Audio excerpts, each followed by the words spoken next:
nation was founded by men of many nations and backgrounds. It was founded on the principle that all men are created equal. Organized religion and organized crime working together to help build a better America.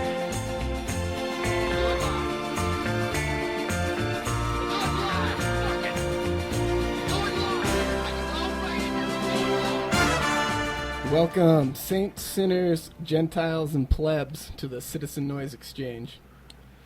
We are the Zion's Lions, we are the Giants, we are the answer. Sweet, I'm loving it. I'm Jacob the Mormon, and thank you for the mouse click. We appreciate it. We love it. Love it. My name's Gaston Arbitro. Thank you for joining us for episode 7 of the Citizen Noise Exchange. Hope you enjoyed our last episode. And I think we've got a pretty special episode planned for this episode. So stay tuned, motherfuckers. My name is Colby Tapp. Glad to have you with us. As Gaston said, we have a very special Pioneer Day episode for you. Hi, my name is Dick Vickers. I've been tuning in to the Citizen Noise Exchange now for a couple of weeks, and I'll tell you, these guys had me on as a guest. I was coming, driving truck out of Butte, Montana, into Salt Lake City last night. Met up with these fine fellows and asked me to join. I'm here to spread the light a little. Well, welcome, Deacon Vickers. Assalamu alaikum, everyone. This is Yahya Dawud. Glad to have you guys here with us for the 7th episode of the Citizen Noise Exchange. And now we're going to kick into one of my personal favorite episodes. It's an educational segment. It's called Amendment of the Week, and we will discuss an amendment in detail. Awesome. All right. For this week's segment of Amendment of the Week, we've selected the First Amendment, and it reads as such. Congress shall make no law respecting an establishment of religion or prohibiting the free exercise thereof, or abridging the freedom of speech or of the press or the right of the people to peaceably assemble, and to petition the government for a redress of grievances. Deke, I ain't heard that. That's why we're doing this. That's why we're doing this. Deke. Where is that written? Shit. It's a little piece Philadelphia, of paper. 1776, something like that. Something I don't like know. I'm not sure where the Constitution is written. But Deke, what about that? Freedom of speech, freedom of religious expression. What do you think about it?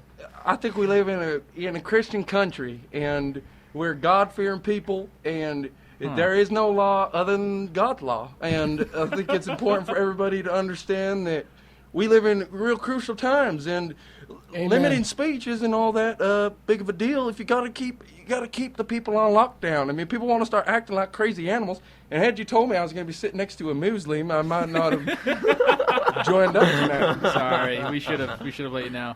But I mean, where does God's law fit in with Where does nature's Dick law? Vickers sit on God? Yeah. Well, when you're sitting at the judgment seat of Christ, you're not going to be asking him saying, can I say, Lord, anything I want to say?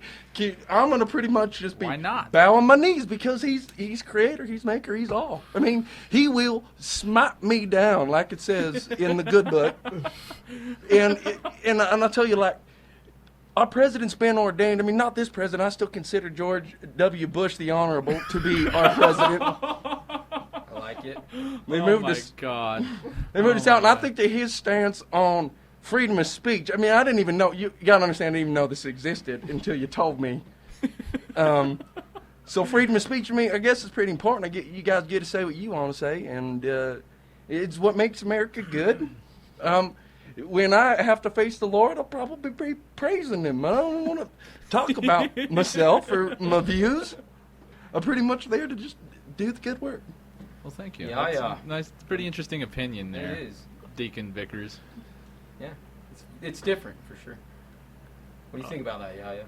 I think it's a great thing, really. Freedom of expression, freedom of religious expression. I think it's a great thing. I mean, it's what made us able to not just the religious expression, but it allowed us to not be subject to having to stand up and salute the flag because we had the freedom of expression. We didn't have to say the Pledge of Allegiance if we didn't agree with what was going on in our country. No, absolutely. And we didn't have to pledge to a lot of things that we didn't agree with. I think it's a great thing. I think it's there for a reason, and there's a reason why it's number one.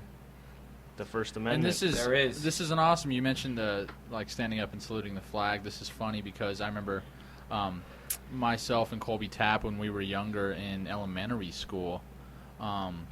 We because of our different beliefs and the things we were. Junior high school. Junior high school, okay. The things we were exposed to when we were that young, more I guess subversive or whatever type of information. We both opted to. Not say the Pledge of Allegiance because there was a number of reasons I remember back then. The under God thing, I didn't know where I stood religiously back then, and a number of things I didn't necessarily. I wasn't a nationalist. I wasn't a patriot. For whatever that means, and so I didn't want to say the Pledge of Allegiance. And Colby also opted for that same thing, and so they pulled us into the office, or teachers spoke to us and said, well, you at least have to stand up. Well, they said we had to say the Pledge of Allegiance, fought it, and they said, oh, just stand up out of respect. You don't have to put your hand across your heart and say the Pledge of Allegiance. So every morning before class, you would just stand there and while everyone sheep. It's kind of like the King's Oath, you know what I mean? No, for sure. And it wasn't around in 1776. This was something that was brought in much later. Well, it's very Goebbels-esque. No, for Goebbels-esque, if that's a word. I just invented it. But it's very Goebbels-esque. It's one of those practices of, fascist countries that you get the people to say a chant, and pretty soon they believe everything that they're saying. And it's an interesting thing. What it affords us, the freedom of the press, the freedom of religious expression, freedom of protection from religious expression in our government dictating how we live. But, there's nothing better than freedom of speech. Jacob, what do you got? Oh, since it's Pioneer Day and we're kind of running this Mormon theme, thought I'd bring up some First Amendment Mormon issues, that have taken place. Great. I'm liking it. Mormons practicing in Missouri started, getting some power and stuff, and started threatening economies and things around the area. And Governor Boggs, got this thing called the Mormon Extermination Order, Oh, no. where they wouldn't prosecute Mormon murders. How would they treat them? It was an accident. Justice. Them Missouri boys, they're pretty tough on anybody, and Mormons, they're a pretty odd sort, especially back in the day. It's not hard to see that they might come to qualms with the federal government with all the stuff that old Jay Smith was doing back in the day. I heard he was pretty wild fellow. Fluting around with women. He's handsome. He's a handsome dude. Handsome, yeah, I hear. Fingering a lot of pies. I hear. So wait, the Governor Boggs was a Mormon? No. No, he hated So him. he had a Mormon execution It was order? passed in the state. If a non-Mormon murdered a Mormon, that they would not be prosecuted for murder. Holy shit, that's fucking crazy. Yeah. So, but however, No, that infringes on the it's- First Amendment because Jay Smith and they have their right to believe whatever they want to believe, and for whatever reason, Governor Boggs back then in Missouri had an issue with that, and so he broke. It's voting power. That was unconstitutional. Unconstitutional. Oh, for sure. Well, I have a question for you. Okay, go ahead. You said they were threatening economies.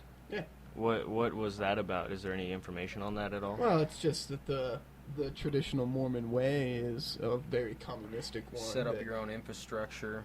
Maintain fuck it. the government. And charge people that aren't Mormons more. So it was more so they weren't out and out threatening economies, but their structure was threatening Presence. the economy. Okay. Their okay. presence. Well, threatens and economies.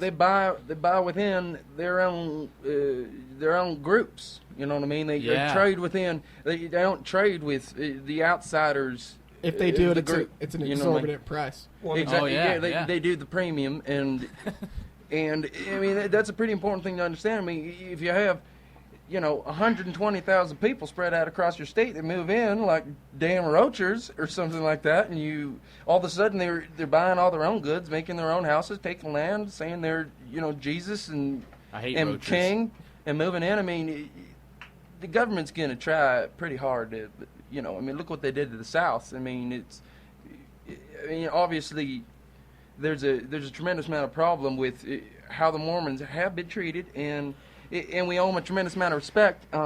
Unfortunately, Jay Smith tried to kill Governor Boggs, and I can understand.